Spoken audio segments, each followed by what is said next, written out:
Surrender is when you butt up against something that says, yeah, you're empowered, but you're not in charge. Right. You know, it's the Bill Murray quote that's in the famous movie Groundhog Day, where he says, I'm God. He says, I'm not the God, I'm a God. Right. And in the surrender stage, you realize I don't have all the power. Something else does, which I've these days call the great something. And what I want to do is align with the great something.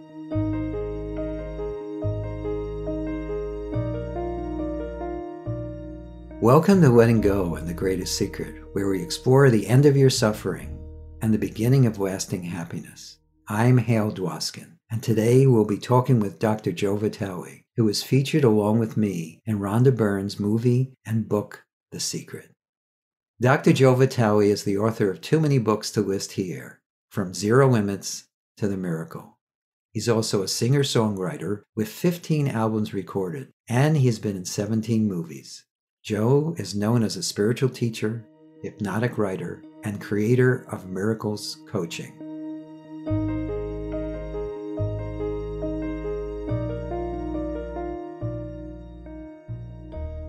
When you looked at The Greatest Secret, read it, what was the first things that jumped out to you about it?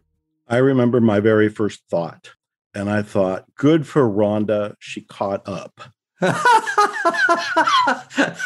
Okay. That was my first thought. Okay. And I mean it in a high compliment. And I don't mean it judgmental or insulting. Mm-hmm. I meant it like, wow, she's arrived and she's sharing it in a mass way so that her followers, which are gigantic, it's at this point, can all catch up as well. So yes. I was delighted to see it. Yeah, no, me too. It's a funny story. My wife and I were on a hike, and it was early in the pandemic, like March or something. And we said, we really need to get this type of thing, like what's in Rhonda's book and our teaching in general, because Rhonda's book really tracks very closely to what we teach all the time. And probably you do too. Mm-hmm. And I said, it'd be nice to get this out to a broader audience. And then we both just let go. Whatever happens, happens. We kind of turned it over. And a couple of weeks later, I heard from Rhonda and Lester, who you also, his teachings too, yes. I ended up being a big part, and the Sedona method ended up being a big part of Rhonda's book.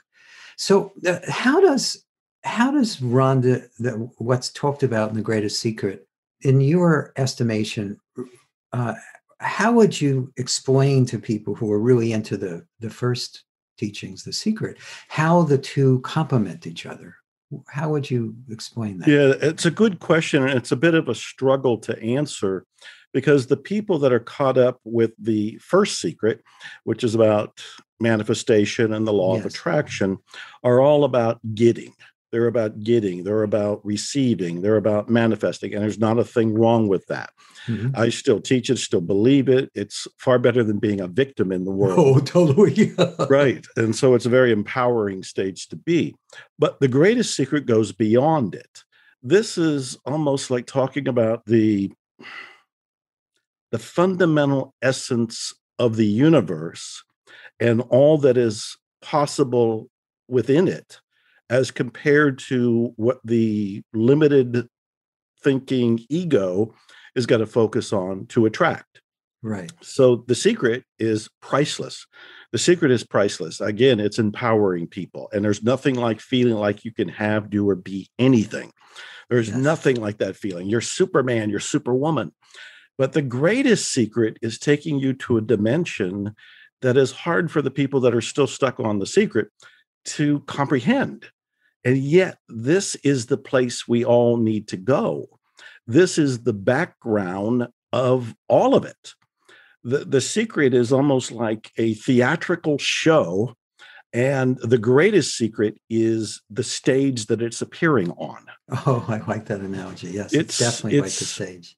I struggle to find a way to teach this, because it's almost like going to another planet, and they say, tell us what a rose is like. We've never seen a rose. Right, and I'm like, I need to bring you one because to actually explain it to somebody that may not understand it is a stretch.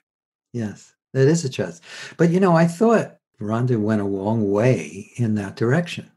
A lot of the way she explained awareness and that which is at the heart of every experience, I thought was written in a very simple and direct and clear way. And it was very nice to have it amplified by all the other people in her book in a similar way to how she had a message she wanted to put out in The Secret, and we all filled in all the blanks from how we were teaching it. So it's nice she carried that forward. She did an outstanding job of doing it. The book is masterful because she is not just saying, this is what I think, or this is what I feel, or this is what I've seen or experienced, but she's bringing in all of these authorities, these experts, some living, some dead, and the weight of that adds color to it. And it's another way of explaining something that some people may not get with the first hearing of it. It's a little bit like me going to the other planet again and trying to explain a rose when I don't have one on me. But if I can use other people that the other planet could identify with and use their quotes, they might get a sense of the rose. Right. And I think that's what's going on with the book. It's like you read it and you get a sense of this other dimension, which is far more important than the theatrical dimension that we're all on. We're on the 3D playing field. And in many ways, what she's talking about is the 4D playing field. Right. We're in the 3D concrete reality. Everything has dimension to it. But what is giving all of this life? What is giving all of this depth and color and the illusion that it's real? And that's the greatest secret. That's right. So again, since you're exploring this, you're right on the cutting edge with this. So how would you explain it to people? Again, you don't have to quote anything in The Greatest Secret. When you talk to people, how do you tell them about this planet? How do you take them into this experience so that they can really feel it and see it and taste it and touch it as best they can for themselves, even though it's beyond the senses? There's two things that I do. One is I explain the map of consciousness as I understand it. Yes. And I basically say there's 4 levels. The very first one is victimhood. And it's not really a stage of awakening. We're kind of born into it. And virtually all of us are beginning that way. And unless something shifts, we probably go to our death that way. Now, everybody watching this or listening to this right now is way beyond that. So they're not stuck in victimhood. The second stage is empowerment. And empowerment happens when you get to see something like the movie The Secret. And suddenly you awaken going, oh, I don't have to be a victim. I don't have to react to everything. I can actually start creating my life. And that's a thrilling place to be. And then I go on to say, yeah, but that's the second stage. There's 2 more. And then I say the third stage is what I call surrender. And surrender is when you butt up against something like my father died a couple of years ago. I've been through a divorce. It was pretty nasty for 2 years. I met another person who developed a disease to put her on her deathbed, and I was taking care of her during that time.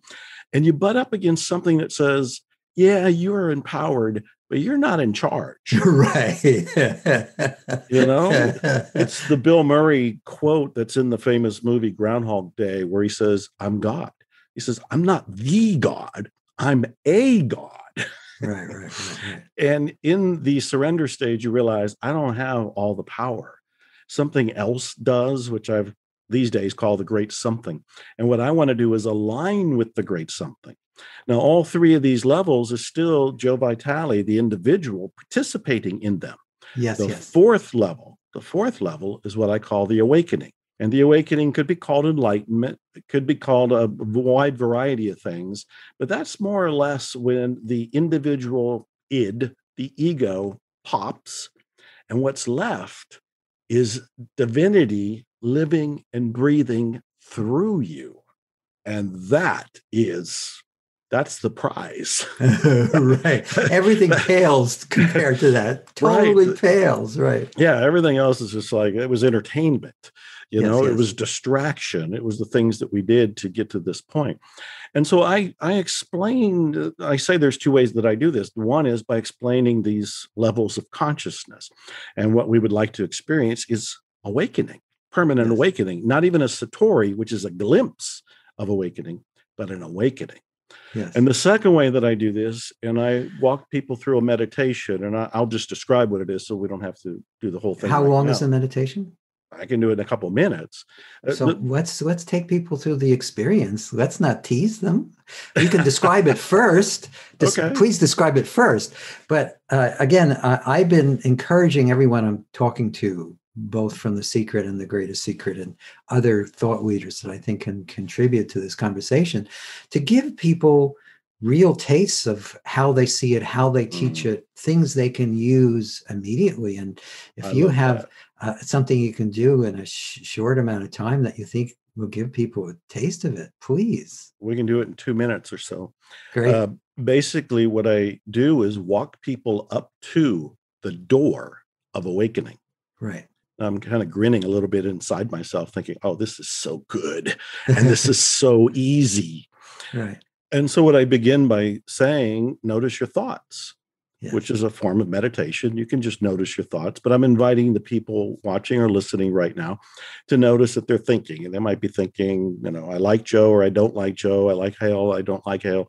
They could be thinking, where is he going with this? They could be thinking about what they're doing later, what they did earlier, all kind of thoughts. It's the nature of the human experience. Thoughts are bubbling up. I just say, notice the thoughts. And then as you notice the thoughts, notice you're having thoughts. You're not thoughts. If you're having thoughts and you're not the thoughts, then you're somehow separate from those thoughts. You're somehow not them. And I invite people to wonder, well, who is watching the thoughts if I'm not the thoughts? And then we move into the body. And I'll say, notice you're in your physical body. Maybe it feels good. Maybe you've got a slight headache or your little muscle twitch and you got to adjust your body, your positioning. Mm-hmm. But notice you can witness your body. You're not your body. You can report on your body, which means some aspect of you is not your physical being. And then I move into emotions and I'll say, how are you feeling right now? And I'm inviting people to notice, are you happy? Are you sad? Are you confused? Are you grieving? Are you, what's going on at this point? And then just like all the others, I say, notice that you can report on the emotions. You can describe the emotions, that you are somehow not the emotions. And then comes the wonderful question, if you're not your thoughts and you're not your body, and you're not your emotions, who are you? And then I go on to say that the part of you that is witnessing those thoughts, those emotions in your physical body, that part, that in some cultures they call the witness, that witness is the awakening. The more we can align with that background awareness, the more we can move to joining it, dissolving into it, and becoming it. My view is that you don't make awakening happen. It comes by grace. Wanting to know a technique to make an awakening or some tool or hack is the ego trying to outsmart the ego. And by going through this little tiny meditation, which is really just an awareness meditation, and realizing I'm not my thoughts, I've got all these thoughts going on, but I can witness them, I can describe them, I can write them down, I can share them. And I'm not my physical body. I can take pictures of it and I can describe it to you and give you the pros and cons and tell you how I'm feeling. And I am not my body. And it's the same with my emotions. I might be happy, I might be sad, but there's something inside of me that is neutral. That neutral witness is our door to awakening. Ta-da. Very well put. Very well put. What I've found is that as each time you bring people to the door, they peek in a little more, and Agreed. Yes. that which is peaking dissolves a little more. And so, as you know, because you're very familiar with what we do, that part of what we do, we work a lot at the stage of surrender, Mm-hmm. because most people still have places they're stuck, even though they're doing it as a person surrendering. It's still very useful to people. And then the other work that we do is we keep, and because I agree with you that it is grace. That awareness that we are is in charge, and it decides when it no longer needs to pretend to be a body mind. The body mind doesn't stop pretending. The body mind is the pretense. Exactly. Yeah, I love that. I love that. I think there's different ways that we can get closer to that awakening and that awareness. But the awakening, the door opening itself, comes from the great something, comes from the divine, comes Yes. from the witness, comes from the great mystery. Yes. You Yes. don't make it happen. You can walk up and knock on the door, Yes. but whether it opens or not, it's not up to you. In fact, we can Yes. look at the enlightened masters throughout history, and they've come from all walks of life, and some of them look like they didn't deserve it. Many. That's the mad people, the madmen, mad women of enlightenment. And it has nothing to do with deservingness. Oh yeah, nothing. Nothing at all. That's our judgment. That's us thinking, well, that shouldn't have been right. They should have prayed more or meditated more. But in my view, in my experience, all the tools that are available can help us quiet enough and become aware enough that we can move to a possible merging, to that awakening. Right. And I am a huge fan of the Sedona method and Lester and the gang. It's so amazing that you and I have had that path for the longest time. And Yeah, that's very parallel. yes, and one of many tools that is incredibly powerful. Yes, it is. It is. Yeah, you've shared several tools that I think are very powerful, including besides the Sedona method. So One of the yeah. that sounded like an opening for me. So Yes, it is. You interpreted it correctly. yes, I'm doing my best to be on the same wavelength here. And Ho'oponopono is one of the methods that I've brought to the masses. I was lucky enough to be the author to write a book that has made a difference in getting that message out there. And Ho'oponopono is one of the tools that I use on a regular basis, just like Sedona. I still use that. And Ho'oponopono, for those who don't know, is a Hawaiian healing method that I first discovered, or at least heard about, because a therapist used it to help heal an entire ward of mentally ill criminals, not by working on them, but by working on himself. In Ho'oponopono, you view as everything on the outside of you is basically an illusion. And if you want to change anything, you don't change the illusion because it's only a mirror. It's like trying to put makeup on your face by putting it on the mirror. It doesn't take effect.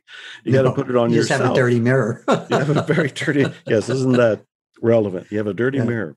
And I learned that the method was very simple. And again, I'll just share what it is. Yeah, please do. Yeah, it's 4 phrases, very simple phrases that you say within yourself to your connection to what I keep calling the great something. Somebody could call it God. You can call it nature. You can call it Gaia. There's 1,000 different names for this energy field. I call it the great something. The 4 phrases are a kind of a prayer. And so you're feeling whatever is going on in your life, which could be a frustration, could be a problem, could be nothing at all. You just want to have enlightenment. You want to awaken. And the 4 phrases you say inside yourself as if you're having a dialogue with the great something. And you're basically saying, I'm sorry, please forgive me, thank you, and I love you. I'm sorry, please forgive me, thank you, and I love you. Very simple. People say them in any order. They don't need to feel them when they say it, though I do feel you have more power and more impact when you actually feel the statements as you say them. And again, you don't say them to another person, you're saying them internally. And what seems to happen in the most magical and mysterious way is that these phrases erase some of the blocks, which in Ho'oponopono they call data. It erases some of the data, some of the blocks, some of the beliefs that are between you and awakening. Mm. So the 4 phrases are designed to help bring you to what Rhonda talks about in the book, The Greatest Secret. It's bringing you there by removing what is keeping you from there. Right, right, right. And so I love you. I'm sorry. Please forgive me. Thank you. The shorthand explanation, you're basically saying, please forgive me for being unaware of my beliefs. I'm sorry for being unconscious. Thank you for taking care of the problem, removing the data, removing my blinders. And I love you for this process. I love you for this life. I love you for fill in the blank, whatever it is. And those 4 phrases have done miracles for people. Yes. I've written 3 books on it. There's lots of information on YouTube and everywhere else, so people can find out about it. Yes, yes. And you know what you added today, which I haven't heard before. I've heard you describe this today. And I love this technique. It is something that's very complementary to what we do. Right. But what you added, or you maybe I just heard it for the first time, is that you're actually addressing that truth or that beingness or that isness or that true self that you are. And I somehow missed that before. I thought you were kind of addressing the person, or you're addressing the either person, the person in here, or the person that you were focusing on in order to do this, like the therapist did. But as an addressing of that which you truly are, yes. it is definitely a way of surrender of the identification to that which is already free of identification. So exactly correct. And I'm glad that you pointed that out, because one of the common mistakes when people hear about Ho'oponopono is they think they need to say it to what they think is the problem, which is often their spouse, their employer, the neighbor. They focus on something. And in Ho'oponopono, those things don't actually exist. Right, they don't matter at all. They're projections from inside of you that are living out your own limiting beliefs and your own issues. So in a way, they're a gift, but you don't go to them and say, I'm sorry, please forgive me, thank you, I love you. In fact, you mentioned the therapist. Dr. Hulen was his name. When he was at the Hawaii State Hospital for the criminally insane, he didn't focus on any of those patients. He would look at their charts. I was looking for a chart to hold up, but he would look at their charts and he would notice how he felt inside himself. And sometimes these were violent criminals. And so sometimes he was repulsed. Sometimes he was angry. Sometimes he was in shame. What he focused on removing were those feelings. He wasn't trying to directly influence or change the patients. Therapists have been trying that for decades. It doesn't work. Yeah, they've been. Those patients were shackled and sedated on a regular basis because nobody could handle them. And so what Dr. Hudlen was doing with Ho'oponopono was going inside himself and noticing that I'm not at peace here. I'm not at the great something or the great secret. I am disturbed. And here's what I'm disturbed about. And in not saying it's the other person, you're saying that the other person, the mirage, triggered you, but the trigger's in you. Yes. Trigger's in you. And so Ho'oponopono is about dissolving the trigger. Because when we dissolve the trigger, which is in me, then I get closer to the awakening. I get closer to enlightenment. I get closer to the great secret. And also, magically, mysteriously, I don't know how to explain this at this point, they change anyway. Yes. Those mentally ill criminals started to get better. They started to be released. After 4 years, that particular ward was closed. But he didn't focus on healing them. He focused on healing him. Right.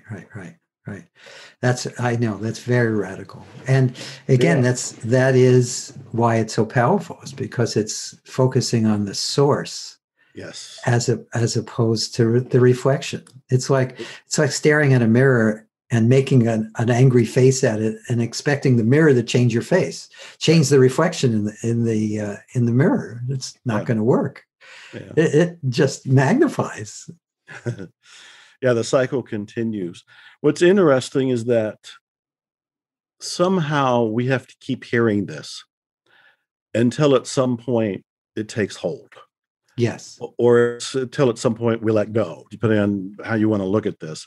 Or both. And both at the same time. Yeah. And this is why I so love what you're doing. And I so love that Rhonda came out with her book, is that for some people, when they read her book for the very first time, it might be confusing to them. Yes. They might go, this doesn't make sense. And there's passages in there like when you identify with the witness, you don't suffer in the way that you would have when you were identified with yourself.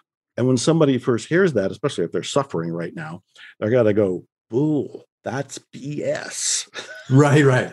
What is he? Yeah. That can be a reaction for sure.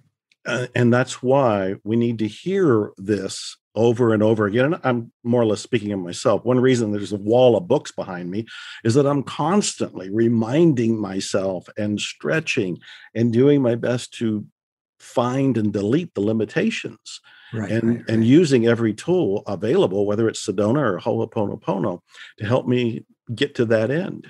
Yes. So I'm on the journey. Yeah, no, I totally hear you. It's what I find is that as we can see more and more that we're not any of the things that we thought we were to begin with, we are that which allows them to appear. That dissolves any sense of personal limitation. It gets harder and harder. At first, when people first come to this, I know it was that way for me, and I'm sure people listening to this will feel the same way. Sometimes it seems hard to dissolve these habit patterns or these limitations. But the more you let go and the more you recognize that you are that which is aware, you're not what those limitations are saying you are, the easier it gets. There's a momentum or a natural support. It actually, again, it relates to what you said about grace.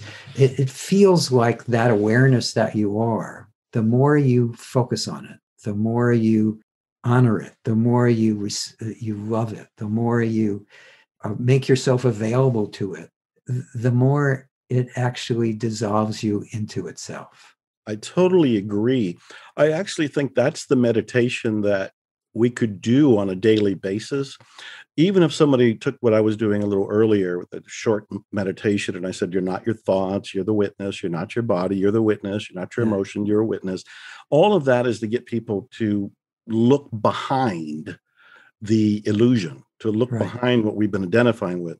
And I think the more we spend time sitting and doing our best to identify with that background witness, the closer we become the background witness. Right. And I think that's the meditation. When we sit and try to do that, we are going to be caught up with the thoughts. We're going to be caught up with, distractions, feelings, all kind of other things, stories that we've told about ourselves. But to me, that's the challenge. That's the challenge. This is a door to awakening. Right. And things like Rhonda's book point to it. They point to it. Right. And I guess I'm challenging and encouraging people to do what I'm doing on a daily basis. If somebody has something better, please do it. Please share it with me. But what I'm doing right now is doing my best to identify with that background witness and merge with it. Yes. Knowing that it will open the door for me, but I will be at the door for when it opens. Right. And what also happens, the more you do this, you start experiencing longer and longer periods where there isn't a you waiting at the door. There's a you looking through the door from the other side and lovingly noticing that there's still things working out, but you are that which has been aware to the whole drama, the whole search, all of it. And you are already that wholeness, that completeness, that beauty that's shining in plain sight. I love that. Well said. You know what we're doing here, and this is coming to me as we're talking, so I may not express it well, but forgive me and hang in there for one moment. I feel like what we're doing is blowing the whistle on the game. Yeah, Blowing the that is whistle on the game. We came in to the planetary experience with an agreement to be unconscious. And that agreement to be unconscious was only for our delight. This is for us to entertain ourselves, to be educated through the experiences we go through, only to get to the end, the finish line, the goalpost, whatever you want to call it, to use some sort of sports analogy here. And at that point, we awakened and realized, oh, this was a Broadway show on planet Earth. And we set it up for our own dazzlement. Yes. And then an awakening. Yes, and we can take it one step further and say, I didn't do it. I mean, Joe didn't do this. No. But the divine did this through Joe.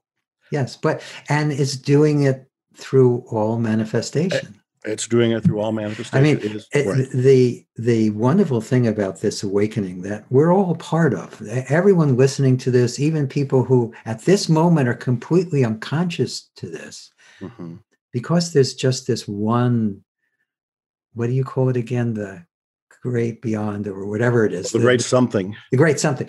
Yes. The words I usually use is just pure awareness or effortless, choiceless awareness. And that effortless, choiceless awareness, it's actually what's causing the whole unfoldment. It's not a Hale awakening or Joe awakening or whoever your name is.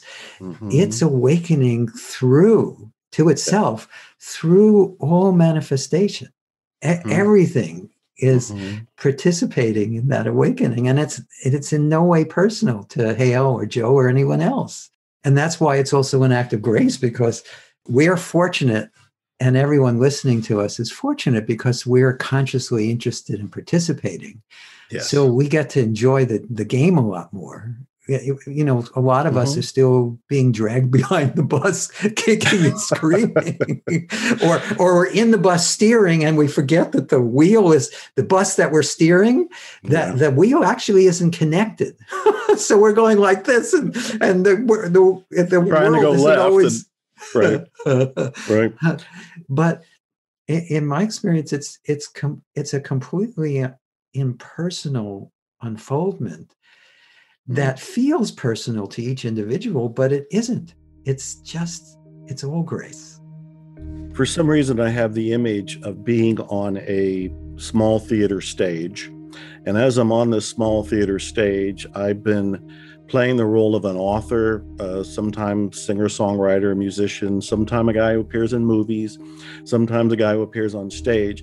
And somebody walks up to me, I guess it's the director, right, and says, "You're just acting. This isn't really you. Right. This is the role you're playing for us right now." Yes. And I had this awakening, and there's a little pop, and I go, "Oh, I'm acting." Well, you know, if I'm acting, I am far less disturbed by anything that goes on the stage. Exactly. Because now I go, well, it's just part of the play. Yes, exactly. It's part of the theatrical experience. I think what you're doing with these interviews and what Rhonda did with her book and how we're describing this right now is of the greatest service to everybody that's listening and watching, because it's that reminder of the power center that's behind it all. It's the reminder of the awakening. It's a reminder of, if there's a prize to win here, it's the prize of awareness. Yes. The prize of awareness. Yes. It's a very worthwhile prize. By the way, you keep mentioning stage, so I have to say this because it keeps coming. Okay. When I do these interviews or when I teach, there's rarely a thought before speaking happens. Speaking is just happening. But this has come twice, so I want to bring this up because I want to give credit where credit is due. Shakespeare had it absolutely correctly. All the world's a stage, and all the men and women are actors. And Shakespeare was actually a lot more aware than people give him credit for. And his plays, a lot of it is hidden in the play. But that's how our lives are too. If you look around at your life, you'll see places where that awareness that you are has been going, hey, look over here. This is an obvious invitation for you to discover that which you truly are. And they're always there. There's always an invitation in every moment. And it's not a harsh thing. We think it's harsh because sometimes the invitation does come in the form of a challenge, but it's nothing like that. It's almost like a loving mother continuously inviting you to learn to walk on your own, to learn to just embrace that which you truly are. And mother, father doesn't matter, but the important thing is we have so much support all the time. And most of the time we just ignore it. We don't realize how much support we have at every moment. And it's just beautiful to see that all unfold. You mentioned these discussions. It's been so enriching to me to do this because, a lot of the teachers in The Secret I hadn't talked to in at least a decade. Right. And I've been reminded how much I love them all. They're all just my friends. And we're all, as we all join in this conversation that Rhonda brought back to the forefront, it's been something we've all been exploring, but it's so nice to see all the connections, all the places where we're all in total harmony. We're totally doing the same thing from our own unique perspective. And it's very valuable that we're all have our unique expression because everyone hears through their filters, through their way of perceiving, and some way that, like the meditation you did, or the process. I'd say it again. I always Ho'oponopono. I just pronounce Ho'oponopono. That's it. I pronounce every syllable. So for some reason, I can't always pronounce it, but both of those are just examples of ways that we can explore this truth of who or what we are. And I invite everyone to work with the ones that you resonate with the most. There aren't good ones and bad ones. They're all helpful. If you resonate with them, if you're feeling supported by them, and if you're feeling more aligned with or resting as that awareness that you are, then you're going in the right direction. Would you Totally agree with that? Yeah. Oh, totally agree. I feel like I should bow out and just let you.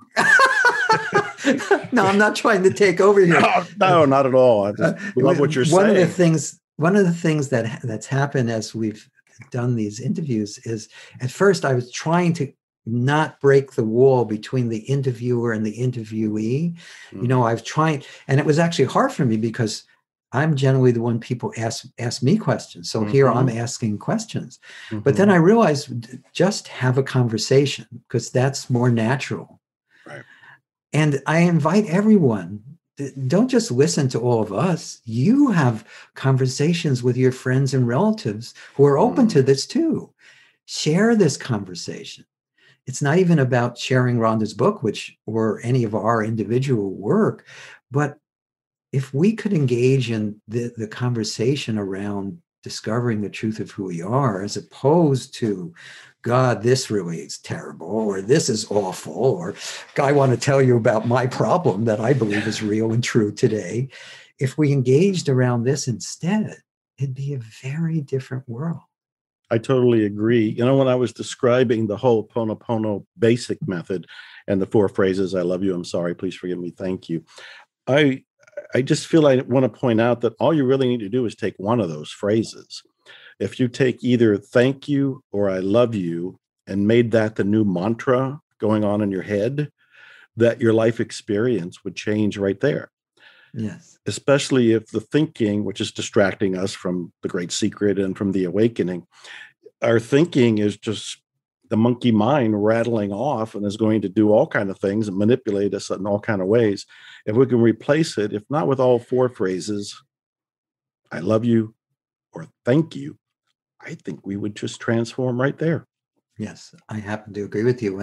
When I work with people, it's I say or do things with the individual or the group, and I give them things like I call it the ho-ho method. Ho-ho method, like the ho-ho method. But one of the things I often say is if you just inwardly thank whatever you're experiencing, everything drops away. And if you can cultivate the feeling of love, not to both the person, the one that you often identify with and as, everything that appears in the body-mind world, and that which is aware of it, the love acts as a bridge, because the awareness that we are is actually very affectionate. It's very affectionate. It's wishing, even though it has no thinking.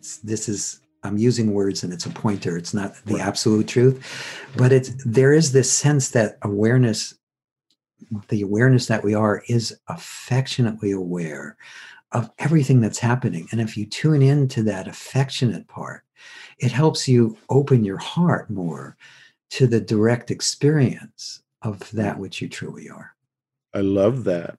I'm also reminded that I got to spend quite a bit of time with Dr. Hulen, who was the therapist at the hospital practicing Ho'oponopono, and he's the one who taught it to me.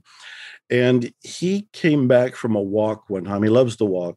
And he was walking. It was kind of a walking meditation. And he had tears in his eyes. And he says, the divine just wants us to know that we are loved. The divine just wants us to know that we are loved.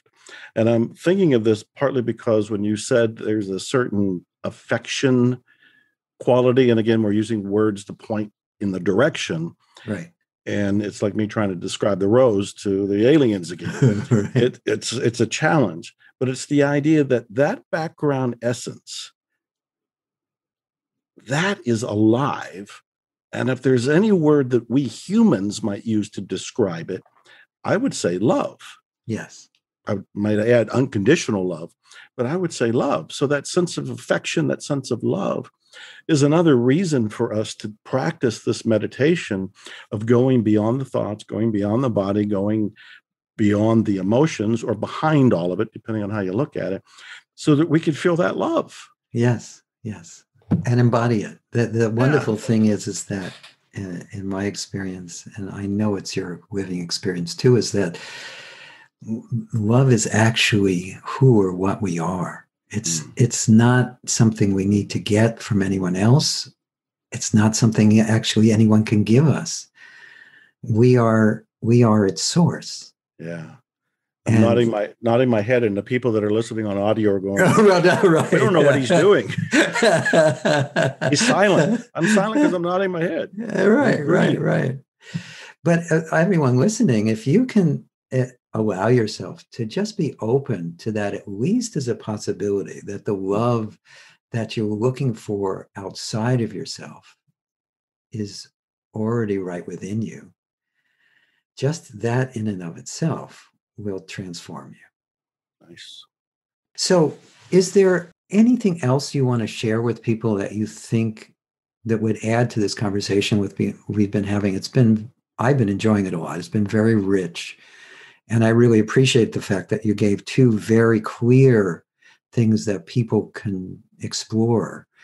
All these words that all of us teachers use, they're only helpful when they become experiential. Mm-hmm. So do you have any other invitations to experience that you want to share? Well, besides the ones we talked about from both of us, I would say I'm a big fan of what I call a gratitude meditation. And in fact, I'm in Texas and haven't been traveling because of the pandemic. And so virtually every night I'm in the hot tub. And every night when I'm in the hot tub, I'm conversing with the great something. And when I'm conversing with the great something, I'm saying thank you.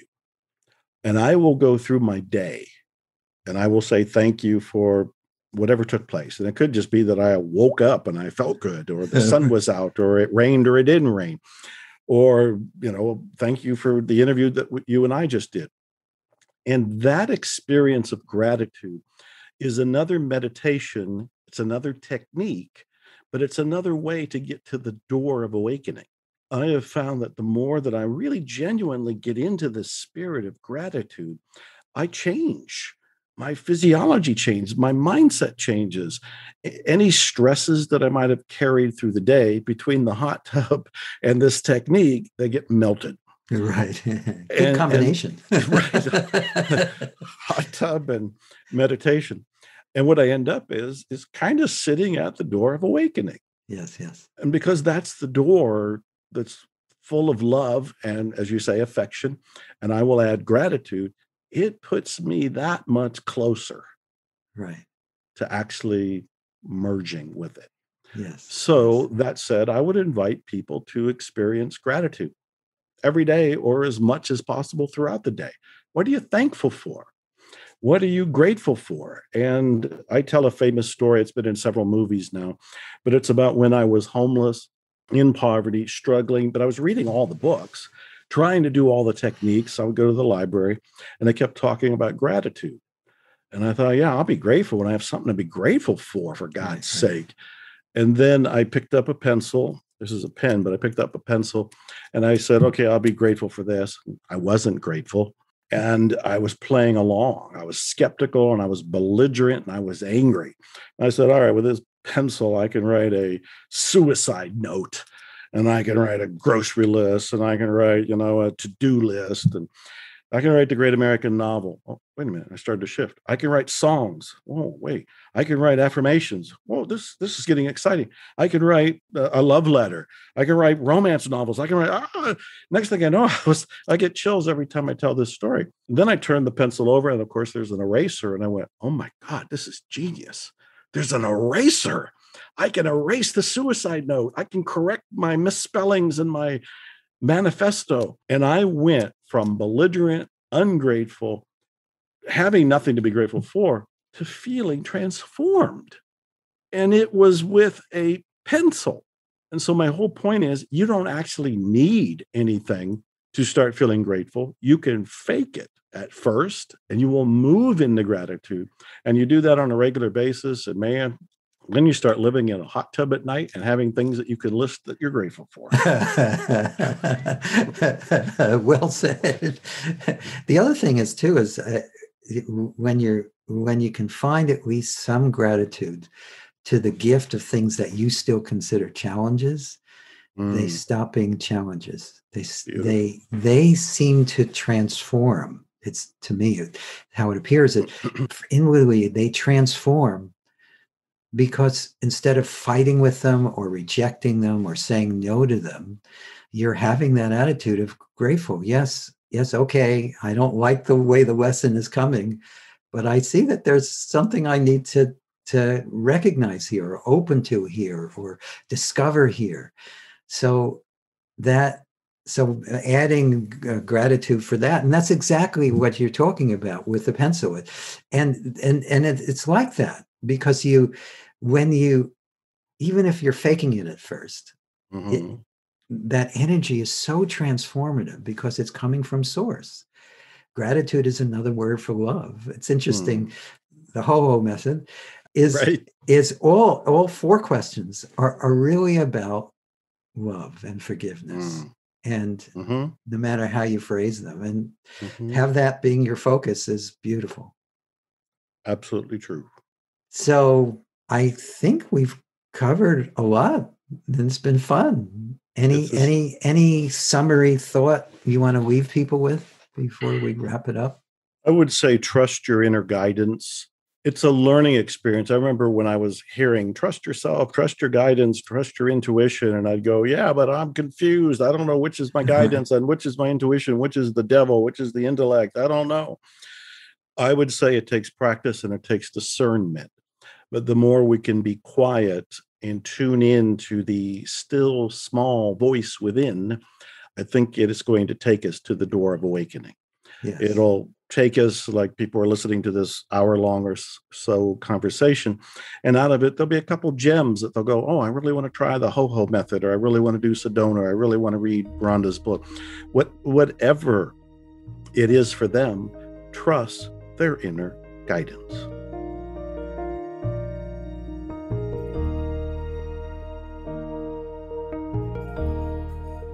I hope you enjoyed our conversation with Dr. Joe Vitale. You can learn more about Joe, his books, courses, and mentoring program by visiting vitalelifemastery.com.